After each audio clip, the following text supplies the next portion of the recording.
Welcome back to MMAOddsBreaker Frank Trigg. Tonight, of course, we have the Polish Pistola. Is that what they calling you? Really? The Polish Pistola, yeah.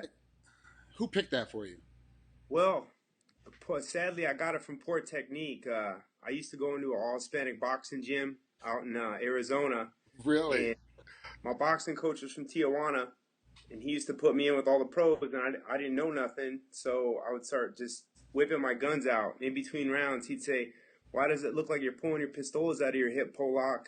And after a while, it just turned into Polish Pistola. You know, one of the most inherently racist places I've ever been in is a boxing gym.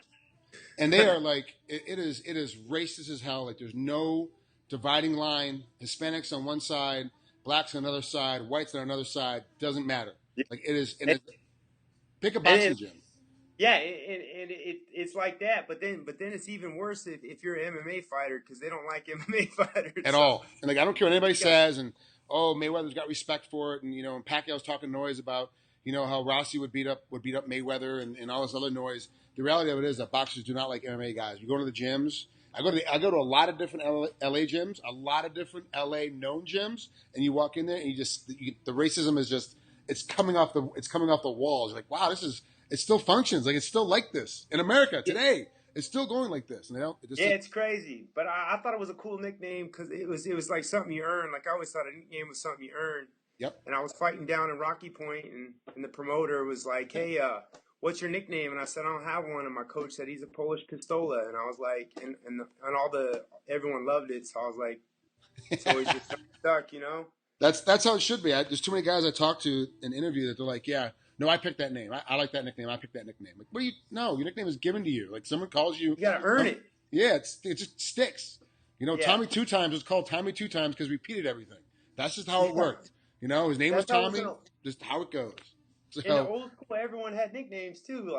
Yeah. Like, in the old days, everyone had a nickname, and now everyone just kind of makes like a cool one. So I think it's cool. Yeah, I like it. I was looking at it for a second. I was like, I'm not real sure if it kind of works, but then you told me the story, and it completely fits. It completely fits.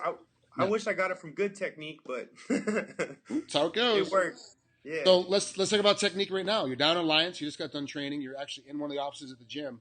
Let's talk about technique right now. Your technique, it's been a little rough going the last couple of fights. With Alves and Jobain, it's been kind of tough. But was it a technical problem or was it a mental problem during those fights? I mean, Be honest. Be honest with us. It's a tough assessment, but be honest. I don't ever like to make excuses, and I didn't want to come out and say anything about it because it happened right before the fight. But 6 days before I fought Alan Jobain, my mom passed away. So it was it was tough. Like, for me, and I didn't want to say nothing about it because I didn't want to take nothing away from Alan Jobain because he worked hard. It was his UFC debut. And I really didn't want to talk about it. It was just, I had just gotten home from California, and my brother and all of my nephews are at my house. They're going to stay the weekend. I was excited to see my family. And, my brother left the house, and 20 minutes later he called, and he's like, "Hey, I thought you forgot something, I'm like, "What's up?" And he's like, "I thought you forgot his wallet or whatever." Yeah. He goes, someone called and said Mom passed away. And I'm like, wow. That don't make no sense. Like, no one, she might have. And I said, and then I thought, man, they just don't want to tell him, Yeah. So, like, getting that news, it was tough, man. It was one of the toughest things I went through in my life. Wow. And I didn't think it would affect me as much as it did. And that's not why I lost. I lost because I lost my composure. Yeah. That's just the truth. I wish it was a green light, but that's not why I lost. I mean, I just feel like, all things considering, going into both those fights, I had a lot of pressure on me, and 8 months before I fought Thiago Alves, my sister got freaking, murdered in Mesa too. So it was like, for me, it was just like, man, like, I've always used athletics as a gateway to get out of life. So, like, when my manager and everyone's like, "Hey, man, you should pull out," and I'm like, dude, I've always used athletics to get away from my shitty life. So it didn't make no sense to me, like, and I put in so much work, and I felt great, and I loved the game plan, and it just didn't work out. But all things considered, I felt like when I get to the gate and I flip the switch, like I'm competing at a high level, I just didn't get the outcome I wanted. And again, like it's not an excuse, but I just wasn't there. Well, I wasn't in that fight, there's getting done and walking away and doing it immediately during a press conference and going, hey, look, man, this is the reason why I lost, and putting it on somebody else. You didn't do that. Like, you never did that. I haven't seen it. If you've done it, I haven't seen it. Like, I've been looking at interviews that you never came out and said, this is the reason why I lost, Mom died. Like, you never one time said. So it's not an excuse. It's a self-actualization. It's the reality of what happens. Now you know going forward, if something happens, if your manager comes to you and goes, look, you should probably pull out, next time listen to him and pull out. And just go, look, okay, I got to pull out for whatever reason. It could be an injury. It could be a personal problem. It could be a contract negotiation. It could be any reason. But that's why we have managers is to trust them that they know better than we do. So if they say pull out, you should probably pull out next time. You learned your lesson. And that's a big fucking thing. That's a huge fucking thing. Yeah, I mean, it was fucked up, man. I mean, it was fucked up. Like, it was one of them situations where, we're always like looking at, like, I always look at myself like I can do anything, and that's how I've been my whole life. Like, anytime someone says, Seth, you can't do this, you can't do that, I'm like, watch me, like, I don't care what you think. Like, I'm gonna do my thing, I'm gonna live my life. And I felt like I worked so hard, and my weight was good, and everything was good, and I felt really confident that I was still gonna go win that fight. Like, I didn't feel like I was gonna lose that fight. I felt like I was still gonna go win. And given it all to do again, I would probably still fight. Like, but we haven't talked about the story of the wide receiver going to the Super Bowl, and he's got a bad pinky, and he's dropping balls because it hurts, and he's like, Doc, what happens if I cut my pinky off? Like, how long will it take me before I can play? He's like, does it take 6 weeks for the pinky to heal, or I can cut it off and I'll be ready in a week? Like, what do I do? He's like, let's tape it. Let's not cut your pinky off, but that's the athletic mentality, is like, no matter what hits us, no matter what's going on, no matter what's in our way, we're going to drive through it and we're going to make it happen. That's just kind of how it goes. But now we got to talk about Leon Edwards, because you've had 2 tough fights. Depending on how things happen, you could lose and have to leave the UFC. So this is a lose or leave town kind of thing. But you've got to fight, and you've got to go out there and do the deal. Is there more pressure on you now because you're like, I've lost my last 2, lost my sister, lost my mom, and now I've got more pressure on me? Or is it like, it can't get any worse? This is just, I've already gone through that. This is nothing now. Like, which way is it for you? Like, to me, it was like, I was reading this book one time, and it said, for sometimes when you're at your worst, you find what you need to be your best. And I truly believe that. And I believe that in every athlete. I stay at Dominic Cruz's house out here. He's been my good friend for a long, long time. And, since I'm away out from my family, instead of renting a place or whatever, he's got extra room. So I just kick it with him because it's good to be around good people, and not by yourself. And I've seen him walk through that desert. There was many times where he's fought with broken hands, with hurt knees, and people forget about those days because they were in the WEC. But I remember having phone calls with him of how hard things were and how hard he had to fight to get to where he's at. And to me, it was just like, it was that was my walk, man. And I feel 100% confident that every fight I go into, I prepared as hard as I possibly can. And I still don't regret the Thiago fight or the Alan Jouban fight. You know what? I'm doing what I love to do for a living. Most people don't even find what it is they love to do, let alone get paid in the best organization in the world to do it. So I'm riding it till the wheels fall off, and I don't give a care, man. I'm just having fun, enjoying my life. You could be out out every day, a tow truck driver trying to pick up parked cars all day. That's your job. It's like, dude, this sucks. I worked at a ship plant for 10 years, bro. I worked in a wastewater treatment plant for 10 years, bro. I forgot about that. I literally worked at a ship plant for 10 years to get to where I'm at. So, like, there is absolutely nothing that I don't enjoy about this. And that's what I've learned getting older in this game is that's the thing I enjoy the most is the process. Okay. Like, it's just putting in the work and being around the guys and working with my coaches and trying to be as diligent as I can. Like, that's what I enjoy about it. And I'm just having fun, man. And whatever happens, it's going to happen. And I ain't worried about things I can't control. All I can control right now is getting in good shape and watching my weight and going and doing the best I can and trying to find a way to put him away and being exciting like I always am. And you're you're 6'3" at 170. That's pretty tall for the weight class. Is weight a problem for you? Is making weight an issue? Like, hey, like Randy Couture said, there's a right and a wrong way to do everything. Yeah. You know, if I'm on my diet, it's all good, and if Okay. I'm not, then it's trouble. Is it a special diet? Are you like a vegan or vegetarian or Um, something? Or Nutrisuma, man, okay, they're one of the best supplement companies I use. My weight coach is Brandon Tierney. okay, yeah, He's yep. my Nutrisuma.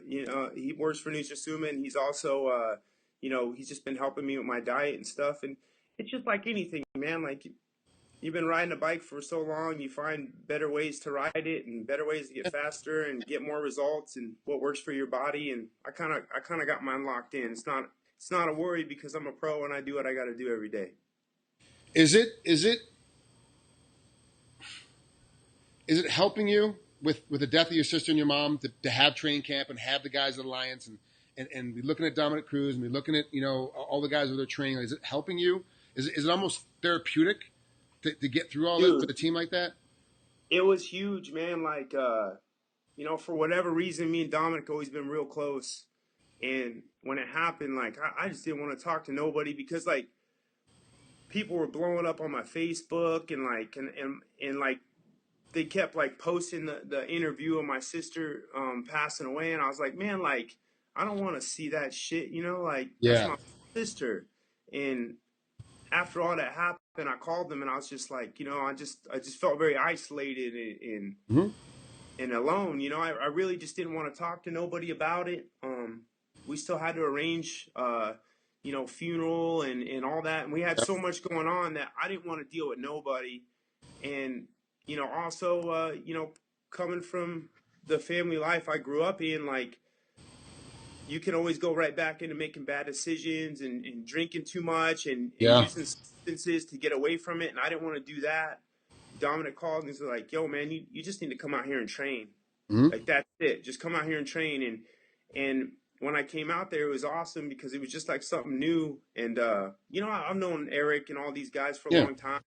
It was the first time I ever went full time and had the ability to leave my hometown and go around and train. It's always kind of been a dream of mine. So it worked out perfectly because it gave me the alone time I needed to deal with that issue in a positive manner and not going into a slump and not getting depressed and just really fighting through it the way you're supposed to, like, dealing with a situation like that is always tough on you because you're like, if I coulda, woulda, shoulda, and then you got all these things going through your head. And it was just really nice to have a team here, and everyone here was freaking awesome. Like, all the coaches were awesome, and it was Neil and Adrian and everybody's. They're all so professional, and it just made it easy to come to work every day. Who's going to corner you for this next fight? Eric Del Furio, Ross Pearson, and my old longtime road dog, Tom Ortiz. He's one of my old wrestlers. Tommy's coming in? Tom Gunn, yeah. Crazy Tom. Yeah, Tom and I used to run around a lot together in Arizona. When he was at Arizona State and I was at Phoenix College, we ran around together quite a bit. I know Tom pretty well and really a great guy. Like, really is a great guy. So, yeah, he's fun. But is this the first time that Eric's going to be in your corner? Nah, he was in my corner with Joe Bain, but I never quite made it to the corner. Yeah. I was teasing we've him all the been other there. Yeah. I was going to get some good advice from him, I swear. I knew it was going to be good. Too bad I got in the locker room after. It just kind of sucks. Yeah. Well, let's talk about Leon real quick. How do you see this fight breaking out? And without giving too much away, talk to me a little bit of how you think he's going to approach you. He's just like every fighter coming up these days. He's well-rounded. He's athletic. He's got good speed, good mobility, good hips. I'm going to have to do my due diligence to cut off what I think I can be successful in And, you know, I'm pretty comfortable anywhere with anybody. Like, it doesn't really matter to me. I've been working really hard on my wrestling with, you know, with D1 wrestlers, been kicking the absolute snot out of me for years. And, you know, I've been striking with great strikers, and I've worked really hard at my craft, and I try to improve all the time. So wherever the fight goes, I'm comfortable with it. But there's definitely some similarities to him and Alan Joe Bain, and I'm just gonna have to go do my job and be on point that night and be flowing, and most importantly, having fun. Are you spiritual now or religious at all? You know, I've always been religious. Like we were always born. My dad was a huge part in the church, you know, and so that's always been something for me, you know. The reason why I ask is because I've talked to other athletes that have lost someone very close to them, whether it's a family member or a very close personal friend, that through the process they may not become religious, but become more spiritual, because now they feel like they start seeing things throughout the day, and whatever your belief system is, it doesn't matter. You'll start seeing things where you're like, oh, that's my mom. Oh, that's my sister. Like I can see it now. I see these things happening for me, or going this way because of this kind of thing. Are you that type of athlete where you're like, well, I see that now, that my mom is okay. I see where she was pushing me in this direction. I see what she was helping me with. I see that she's watching over me right now as an angel or a guardian angel, or what, you know, however, whatever term you want to put with it, depending on your religious background. But are you one of those athletes that kind of believes that as well? Yeah, I mean, for me, the hardest thing was like, you know, I didn't like when my mom passed away. I was like, fuck, man, like this shit sucks, but she would want me to go chase my dreams, you know? Right. So that wasn't even a question. Like I was going to go fight. But I think the one thing I underestimated was like my sister passed away 10 months before or whatever. All the good memories of my mom had my sister, and all the good memories of my sister had my mom. So like both that week, they just kind of like ambushed me almost. Yep. So I catch myself talking to him all the time. I adopted one of my sister's nieces. You know, we've had her for years. So it's really like, you know, I feel blessed to every now and then, like she'll turn in a way or say something in a way where it's like I got a piece of my sister, you know? Yeah. No, that makes sense. And the reason why I ask is because like when you come into a fight, and like you said it, that Leon has a lot of stuff like Alan does. Like there's a lot of similarities. And it's kind of one of those situations where you're basically looking at the same guy again, this fight. And I'm wondering if you're going to be like going in there and, you know, it's going to be one of those, you know, all right, I'm ready to go, Mom. And all of a sudden Mom's going to be there. Or is it more so, this is my job, I know what I have to do. Alan and Leon are almost the same guy. I got to fight better than I did the last time. I'll make this thing work. Yeah, no, it's the second thing. It's not going to be like that. It's more, I know the mistake I made. Because I was really close to finishing Alan, and he would tell you that, you know, like he was hurt and I had him hurt. And the reason why he survived and the reason why he got me is because I made a mistake. It wasn't because my mom died, and you know, I wish I had a good excuse. Yeah, you know, but he just beat me. You got caught. He dug deep, and he's tough, and he came in shape and ready to go, and he had a great performance that night, and he's had a couple good performances since. You know, so really has. Yeah. You know, he's a good fighter, and that's all there is to it. In this game, Frank, you know more than anybody, man. Like, it's a numbers game, and you can have 70-30 splits, and you can put yourself in the right position and still come up short, and you can be on the 30 side of the 70-30 split, and you could freaking win. So it's just more about, you know, all I can control is being in the best shape I can, and I feel like I've done that. I feel like my timing's good. I feel like my weight's good, and you know, I'm just all about experience in life and having fun, man. Like, I don't know how many I got left. Every fight could be my last fight. Yeah. I'm at that age, so I'm just ever since I've gotten back in UFC, I've tried to enjoy every single fight, and I have. Even though I've lost, I mean, shit, that fight with Thiago was a blast. Like, I had so much fun in the fight.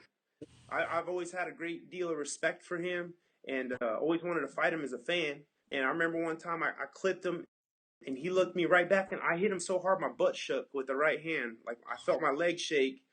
And I was like, he's out. I'm going to knock out Thiago Alves. He looked right back and he wiped his nose like, let's get it. And I was like, hell yeah. Like, I'm going to remember until I die, you know? Like, it was that's what I do this for. When I started fighting, I mean, the UFC was big and stuff, but it wasn't nothing it is now. And I Right. was just enjoying myself and doing something that I have a lot of passion for, and I'm going to continue to approach it that way. Seth, thanks so much, man, for coming on here. I appreciate you and being so candid and letting us know. You know, and that's a true martial artist. Martial artists don't make mistakes. They don't do that. What they do is they understand what happened. They realize they make mistakes during fights and they lose, and they're not going to make, hey, this is my excuse for the reason why that I lost. You know, this is and I like that about you. You're not going to make any kind of excuses. That's it. No, You're always going to go for it, no matter what's you going on. don't You're going to fight. you don't lose, you learn. Yep, exactly. Hey, Have a great thanks time, again, man. brother. Thanks, Seth. I Thanks. appreciate it so much. We'll talk again soon. All right, brother. Catch you later.